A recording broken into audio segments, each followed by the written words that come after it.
உங்களை விட உங்களை இங்கு அழைத்து வந்திருக்கின்ற பெற்றோர்கள், பேராசிரியர்கள், ஆசிரியர் பெருந்தைகளுக்கு என்னுடைய மனமாற நன்றியை தெரிவித்துக் கொள்கிறேன். ஏன்னா உங்களை தயார் பண்றது எல்லா மாவட்டங்களும் அந்த இடர்பாடு இருக்கு.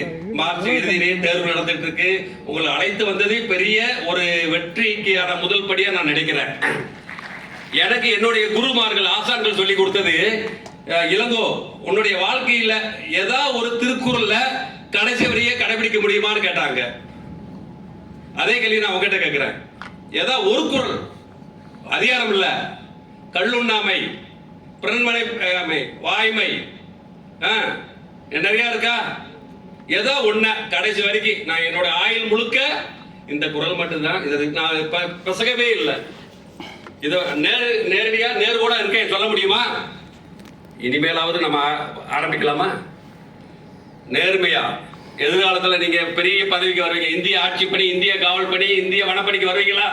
IAS, IPS, IFS.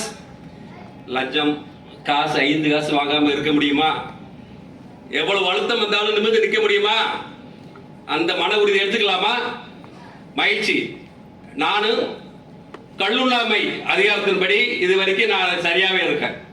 கைத்தட்டு அந்த ஒரு அதிகாரம் அது மாதிரி அந்த குரல் மாதிரி பண்ணிக்கலாமா? மகிழ்ச்சி. இந்த திருக்குறள் வினாடி வினா நிகழ்ச்சிக்கு வருகை தந்துள்ள மாணவ செல்வங்களை அனைவரும் வெற்றி பெற என்னுடைய தனிப்பட்ட வாழ்த்துக்களை தெரிவித்துக் கொள்கிறேன். ஐயன் திருவள்ளுவர், எங்கள் முப்பாட்டன் திருவள்ளுவன் ஐயா சொன்ன மாதிரி நீங்கள் அதை படிக்கிறதை விட நம்ம நடைமுறை கடைபிடிக்கிறது கொஞ்சம் கடினமான செயல். அது நம்ம ஒரு தடவை ஆரம்பிச்சோம் அப்படின்னா அது நம்ம அந்த ஒரு வழி பாதைப்பாங்களா, ஒன்வே ஆங்கிலத்தில், அது மாதிரி போயிடலாம். எதிர்காலத்தில் அடுத்த சங்கிலி தொடர் மாதிரி உங்களுடைய கற்ற நல்ல அறிவுரைகள், நல்ல விஷயங்கள் உங்க அடுத்த சந்ததிக்கு போகணும். இப்ப 2000 ஆண்டுகளுக்கு முன்னாடி வந்த திருக்குறள் நம்ம கையில் இருக்க காரணம் என்ன? தொடர்ந்து கைமாறி வந்திருக்கா? அது மாதிரி இந்த நல்ல செய்திகள் போகணும். அடுத்த முறை இதை விட அதிக எண்ணிக்கையில் மாணவர்கள் கலந்துக்கணும். மீண்டும் ஒரு முறை பள்ளி கல்லூரி மாணவர்களுக்கு தமிழ் வளர்ச்சித்துறை சார்பாக வாழ்த்துக்களை தெரிவித்துக் கொள்கிறேன்.